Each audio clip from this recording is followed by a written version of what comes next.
नमस्कार। राज्य शिक्षा शोध एवं प्रशिक्षण परिषद पटना बिहार में आपका स्वागत है। बच्चों, आज की क्लास में हम लोग वर्ग 11 के भूगोल विषय के अंतर्गत पाठ 2 की चर्चा करेंगे, जिसका शीर्षक है भारत संरचना एवं भूआकृति विज्ञान। हम लोगों ने इस अध्याय के पिछली कक्षा में कुछ इसकी महत्वपूर्ण चीज़ों के बारे में चर्चा की थी। सबसे पहले उसको हम लोग रिवाइज कर लेते हैं। पिछले कक्षा में हम लोगों ने चर्चा किया था कि भारत की संरचना किस तरीके से हुई है एवं भौतिक विविधता के आधार पर भारत को कितने भागों में बांटा गया है। हम लोगों ने देखा था कि भारत के विभिन्न भागों की जो विशेषताएं हैं, जो भौतिक विशेषताएं हैं, उसके आधार पर भारत को अनेक भागों में बांटा गया है। और इन विभागों को एक दफ़ा फिर से हम लोग देख लेते हैं। जैसा कि आपको अगले स्लाइड में दिखाई पड़ेगा कि हमारे देश को कुल मिलाकर 6 भौतिक भागों में बांटा गया है, जिसमें सबसे पहला है उत्तर का पर्वतीय क्षेत्र, फिर है प्रायद्वीपीय पठार, उत्तरी मैदान, भारतीय मरुस्थल, तटीय मैदान एवं द्वीप समूह। पिछली कक्षा में हम लोगों ने विस्तार से इस बात की चर्चा की थी कि भारत का जो उत्तरी पर्वतीय क्षेत्र है उसका संरचना कैसे हुआ तथा भारतीय क्षेत्र पर उसका प्रभाव किस तरीके से पड़ता है। आज की कक्षा में हम लोग भारत के भौतिक विभाग के अंतर्गत इसका दूसरा विभाग जो है दक्षिण का प्रायद्वीपीय पठार, इसकी चर्चा करेंगे। बच्चों, भारत का जो दक्षिणी भाग है उसको हम लोग प्रायद्वीपीय पठार के नाम से जानते हैं। सबसे पहले हम दो शब्दों को समझ लेते हैं। प्रायद्वीप का अर्थ क्या होता है? सामान्यतः आप लोगों ने पहले चर्चा किया होगा या पढ़ा होगा कि कोई भी ऐसा स्थलीय भूभाग जो 3 तरफ से जलीय क्षेत्र से घिरा हुआ होता है, इसको प्रायद्वीप कहा जाता है। और भारतीय भूभाग के अंतर्गत आप लोग जैसा कि जानते हैं कि यह जो हमारा क्षेत्र है यह 3 तरफ से समुद्री भागों से घिरा हुआ है, और इसी कारण से भारत के खासकर इस दक्षिणी हिस्से को कहा जाता है यह एक प्रायद्वीप। और आप लोगों ने पिछली कक्षा में पढ़ा है, हम लोगों ने चर्चा किया है कि यह जो हमारा देश है इसका दक्षिणी हिस्सा जो है यह पृथ्वी के दक्षिणी भाग, जो कि गोंडवाना लैंड का हिस्सा था, इस जगह पर कभी अवस्थित हुआ करता था। और यहाँ से करोड़ों वर्षों के समयांतराल पर यह शिफ्ट होकर उत्तरी गोलार्ध में चला आया, और वर्तमान समय में यह भारत उत्तरी गोलार्ध में अवस्थित है। और इस क्रम में जब यह दक्षिण से उत्तर की तरफ शिफ्ट हो रहा था तो इसमें अनेक परिवर्तन हुए, और इन्हीं परिवर्तनों के कारण इसकी संरचना भी प्रभावित हुई है, जिसकी हम लोगों ने विस्तार से चर्चा की थी। दरअसल यह जो दक्षिण का भाग है, जो प्रायद्वीप जिसे हम लोग कहते हैं, यह पूरा का पूरा भाग एक पठारी संरचना है, और इसी कारण से इसे हम लोग भारत के भौतिक विभाग के अंतर्गत भारत का प्रायद्वीपीय पठार कहते हैं। इस प्रायद्वीपीय पठार की विस्तार से हम लोग चर्चा करें, इसके पहले इसकी कुछ विशेषताओं को, इसके कुछ महत्वपूर्ण जो संरचनात्मक विशेषता है उसकी हम लोग चर्चा कर लेते हैं।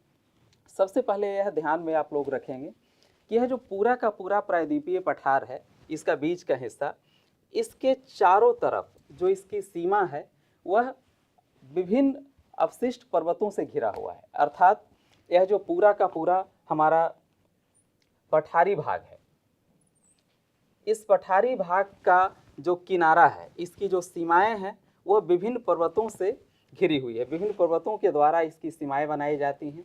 अगर इसकी सीमा की हम लोग चर्चा करें तो इसके उत्तरी पश्चिमी भाग में एक बहुत ही महत्वपूर्ण पर्वतीय श्रेणी है, जिसे आप लोग जानते होंगे, इसे अरावली कहा जाता है। अरावली पर्वत इसकी उत्तरी पश्चिमी सीमा बनाती है। इसके अगर उत्तरी भाग की बात करें तो यहाँ पर एक महत्वपूर्ण पर्वत है जिसे विंध्य पर्वत कहते हैं, और यह जो विंध्यन पर्वत है यह इसकी उत्तरी सीमा बनाती है। इसके अगर उत्तरी पूर्वी भागों की बात करें तो यहाँ पर राजमहल की पहाड़ी है। राजमहल का जो पहाड़ी क्षेत्र है यह इसकी सीमा बनाती है। इसके अगर पश्चिमी भाग की बात करें तो एक बहुत ही लंबा पर्वतीय क्षेत्र है जिसे पश्चिमी घाट पर्वत कहा जाता है। और इसके पूर्वी सीमा की अगर बात करें तो यहाँ पर एक लंबा पर्वतीय भाग है जिसे कहा जाता है पूर्वी घाट पर्वत। तो उत्तर पश्चिम में अरावली, उत्तर में विंध्यन पर्वत, उत्तरी पूर्वी हिस्से में राजमहल, पश्चिम में पश्चिमी घाट, पूर्वी भाग में पूर्वी घाट पर्वत, और पूर्वी घाट और पश्चिमी घाट दोनों पर्वतों को मिलाने का जो हिस्सा है दक्षिण में, यहाँ पर 2-3 पहाड़ियाँ हैं। नीलगिरी पहाड़ी अनाईमुड़ी पहाड़ी और कार्डमम की पहाड़ियाँ, यह तीनों पहाड़ियाँ मिलकर इन दोनों पर्वतों को जोड़ती है और इसके दक्षिणी हिस्से में है। तो कुल मिलाकर हम लोग यह देखते हैं कि यह जो प्रायद्वीपीय पठार हमारा है, यह लगभग चारों तरफ से अवशिष्ट पहाड़ी भागों से घिरा हुआ है और इसके संरचनात्मक विशेषताओं को विकसित करने में इसका बहुत ही महत्वपूर्ण स्थान है।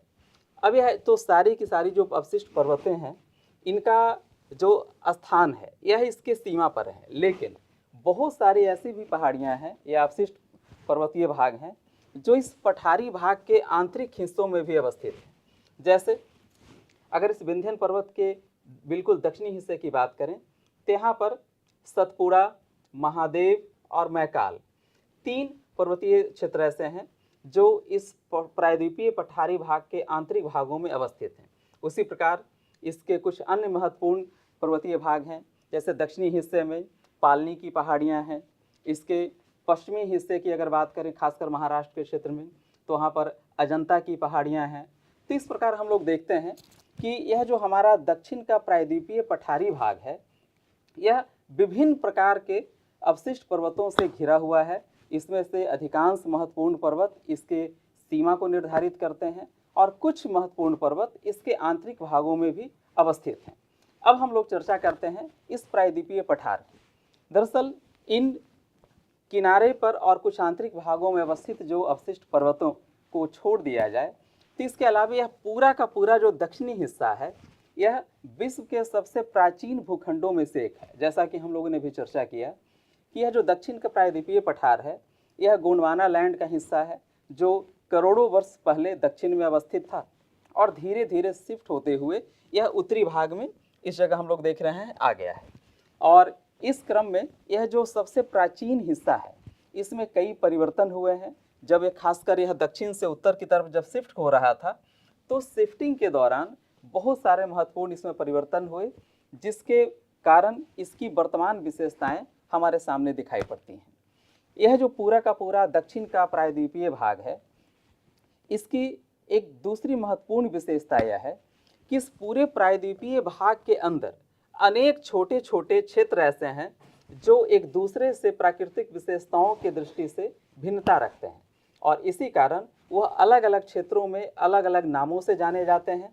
और इसके विभिन्न भागों में, चूँकि सारा का सारा क्षेत्र ही पठारी है, लेकिन उसको अलग अलग देश के हिस्से में अलग अलग नाम से जाना जाता है और इसी कारण से इस पूरे प्रायद्वीपीय पठारी भागों को पठारों का पठार या प्लेटो ऑफ प्लेटोज कहा जाता है, यानी एक ऐसा पठार जिसके अंतर्गत अनेक पठार हैं।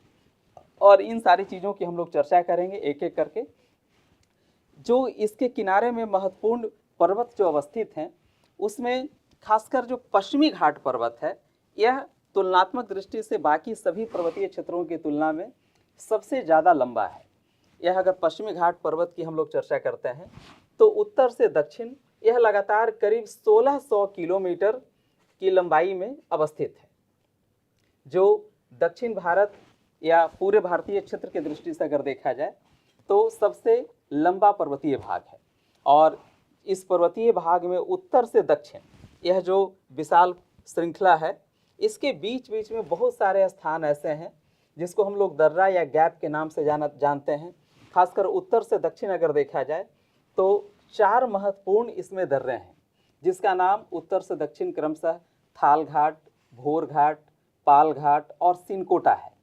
तो यह जो विभिन्न भागों में यह जो दर्रे बने हुए हैं, यह दर्रा बहुत ही महत्वपूर्ण है। दरअसल भारत का यह जो तटीय इलाका है, यानी पश्चिमी समुद्री तट जो अरब सागर का तट है और भारत की जो मुख्य भूमि है, इन मुख्य भूमि के किनारे जो तटीय भाग है, इसको भारत के अन्य हिस्सों से जोड़ने के लिए जो कनेक्टिविटी है, जिसमें खासकर सड़क मार्ग और रेल मार्गों का विकास किया गया है, वह इन्हीं दर्रे से होकर गुजरती है। आगे के कक्षाओं में हम लोग जब चर्चा करेंगे, भारत के परिवहन साधनों की चर्चा करेंगे, उसमें हम लोग इसकी विस्तार से चर्चा करेंगे। और ख़ासकर आप लोग जब मानचित्र कार्य करेंगे तो मानचित्र की किताबों में आप लोग इस चीज़ को खोजने का प्रयास करें कि यह जो महत्वपूर्ण दर्रे हैं, उनमें से कौन कौन से भारत के महत्वपूर्ण राजमार्ग गुजरे हैं, कौन कौन से रेल मार्ग गुजरे हैं, जिसके कारण भारत के मध्य भाग से इसके तटीय पश्चिमी तटीय भागों का कनेक्टिविटी कैसे हुआ है। तो यह अगले अध्यायों में हम लोग चर्चा करेंगे।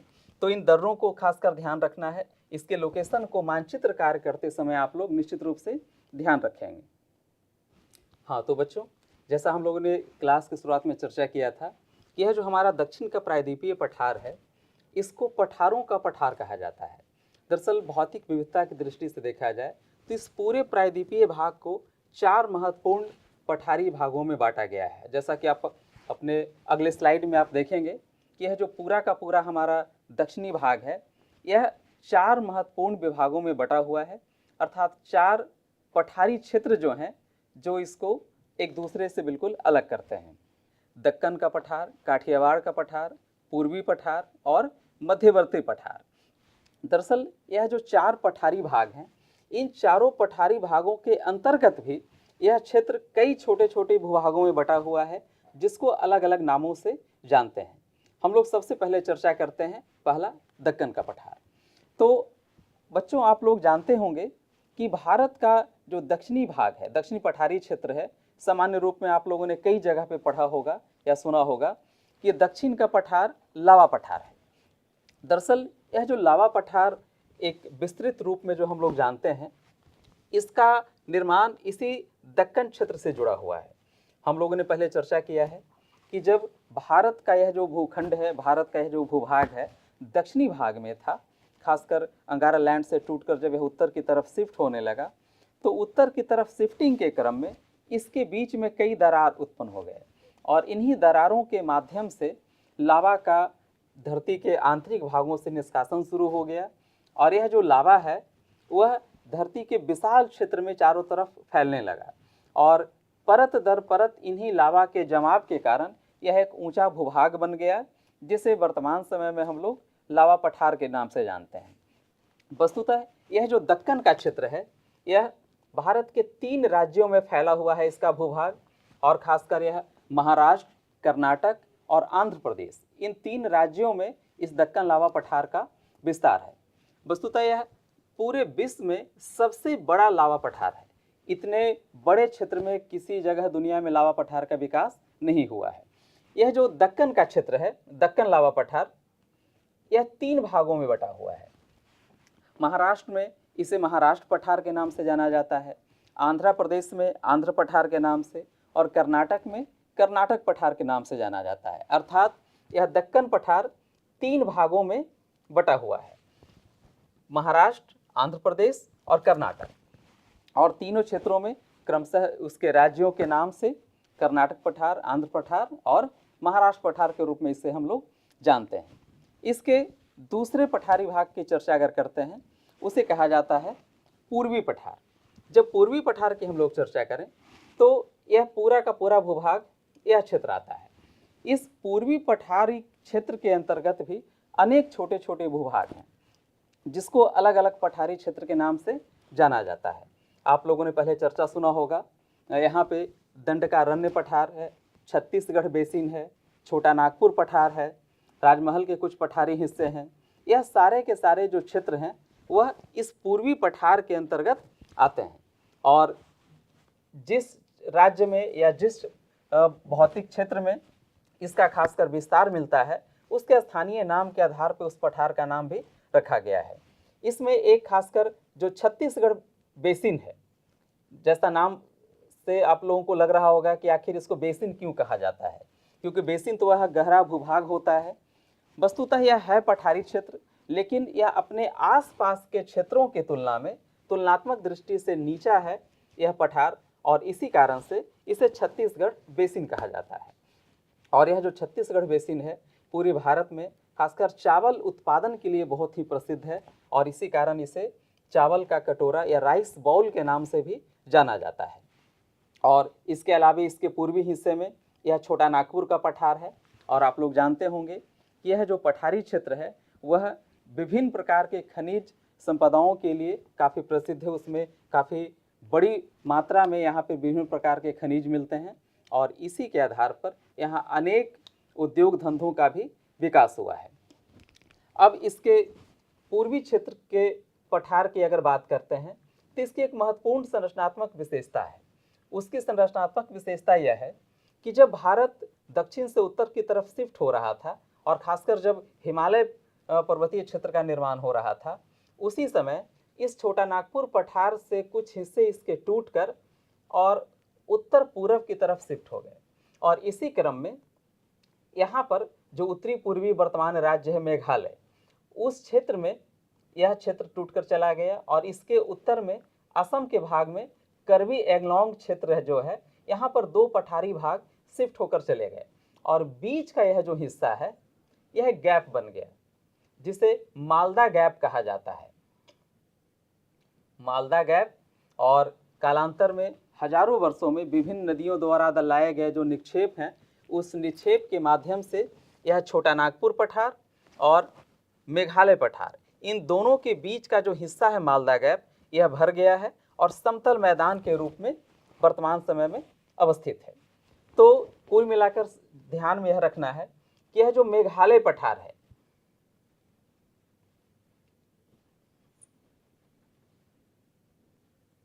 यह मेघालय पठार हमारे पूर्वी पठार का ही हिस्सा है और इसी पूर्वी पठार के अंतर्गत यह मेघालय पठार का यहाँ पर शिफ्टिंग है।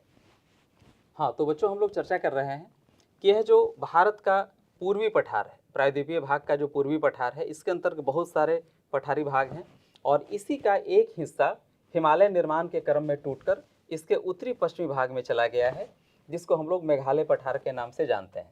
यह जो मेघालय पठार है, हिमालय निर्माण के क्रम में इस पठारी भाग में भी बहुत सारे बदलाव हुए हैं और इस बदलाव के अंतर्गत इस पठारी भाग के अंतर्गत 3 महत्वपूर्ण छोटे छोटे पर्वतों का निर्माण हुआ, जिसमें खासकर गारो, खासी और जयंतिया, यह 3 पर्वतीय भाग हैं जिस मेघालय पठार पर अवस्थित हैं। दरअसल यह तीनों जो पहाड़ी भाग हैं, यहाँ इस क्षेत्र में निवास करने वाली 3 जनजातियाँ हैं और उसी जनजातियों के नाम पर इसका नाम रखा गया है। मेघालय पठार का के बीच के जो अवस्थित पहाड़ी क्षेत्र हैं गारो, खासी और जयंतिया, इसी के बिल्कुल उत्तरी भाग में असम में स्थित कर्बी एंगलोंग पठारी क्षेत्र है और यह भी इसी पूर्वी पठारी भाग का हिस्सा है। जब आगे संरचनात्मक विशेषताओं का अध्ययन किया गया तो यह सामने बात आई कि जिस तरीके से छोटा नागपुर पठारी क्षेत्र में विभिन्न खनिज पदार्थों की बहुलता है, जिसमें खासकर कोयला, लौह अयस्क, चूना पत्थर और यूरेनियम जैसे खनिज जो काफ़ी बड़ी मात्रा में छोटा नागपुर पठारी क्षेत्र में मिलते हैं, बिल्कुल उसी तरीके से इस मेघालय पठार में भी कोयला, यूरेनियम और चूना पत्थर जैसे खनिज संसाधनों की बहुलता है और यह चूँकि दोनों एक ही भूखंड का हिस्सा है और इसी कारण से इस क्षेत्र में इसकी यह विशेषता मिलती है। अब हम लोग चर्चा करते हैं इसके दक्षिणी भाग की। तो इसके दक्षिणी भाग यानी मध्यवर्ती और दक्षिणी भाग में जो हिस्से हैं वह भी विभिन्न क्षेत्रीय नामों से जाने जाते हैं। खासकर इसमें 2-3 महत्वपूर्ण पठारी क्षेत्र हैं जिसको जाना जाता है खासकर मालवा पठार और बुंदेलखंड पठार के नाम से। यह जो अरावली पर्वतीय भाग है, अरावली पर्वतीय भाग के पूर्वी हिस्से में, और यहाँ पर हम लोगों ने भी चर्चा किया था कि सतपुड़ा, महादेव और मैकाल पहाड़ी श्रेणियाँ हैं। तो मैकाल पर्वतीय भाग के पश्चिम में और सतपुड़ा के पूर्वी क्षेत्र में यह जो हिस्सा है, यहाँ पर मालवा और बुंदेलखंड नाम से 2 अलग अलग पहाड़ी क्षेत्र पठारी क्षेत्र हैं जो भारत के मध्यवर्ती पठार का हिस्सा माना जाता है। और इस प्रकार से हम लोग देखते हैं कि यह पूरा का पूरा जो हमारा प्रायद्वीपीय हिस्सा है, यह विभिन्न छोटे छोटे पठारी क्षेत्रों में बटा हुआ है और इसी कारण इसे पठारों का पठार कहा जाता है। अब इसके कुछ महत्वपूर्ण विशेषताओं को अगर देखें तो यह पूरा का पूरा जो प्रायद्वीपीय पठार है, इसका सामान्य जो झुकाव है, यह इसका सामान्य झुकाव खासकर पश्चिम से पूरब की तरफ है, यानी इस तरफ। और यह इससे भी स्पष्ट होता है कि प्रायद्वीपीय भारत में बहने वाली लगभग जितनी भी नदियां हैं वह पश्चिमी क्षेत्र से प्रारंभ होती हैं और पूर्वी क्षेत्र में बंगाल की खाड़ी में इसका प्रवाह होता है। और पूर्वी क्षेत्र में बहने के क्रम में इन्होंने इन सारी नदियों के द्वारा जो घाटियों का विकास किया गया है वह इसकी संरचनात्मक विशेषताओं से जुड़ी हुई है।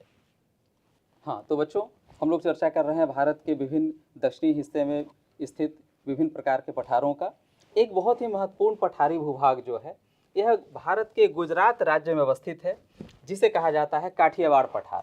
दरअसल भारत का यह जो हिस्सा है गुजरात का, यह भी तीन तरफ समुद्रों से घिरा हुआ है, समुद्री भाग से, और इसी कारण से इसे प्रायद्वीप के नाम से जाना जाता है। और यह जो क्षेत्र है इसे काठियावाड़ प्रायद्वीप कहा जाता है। और इसी प्रायद्वीपीय भाग पर यह जो पूरा का पूरा पठारी क्षेत्र है इसे काठियावाड़ प्रायद्वीप कहा जाता है। और कुल मिलाकर यह बाकी भारत के हिस्सों से एक अलग भौतिक संरचना इसका है, जो पठारी भाग के रूप में इसको एक अलग पहचान देती है।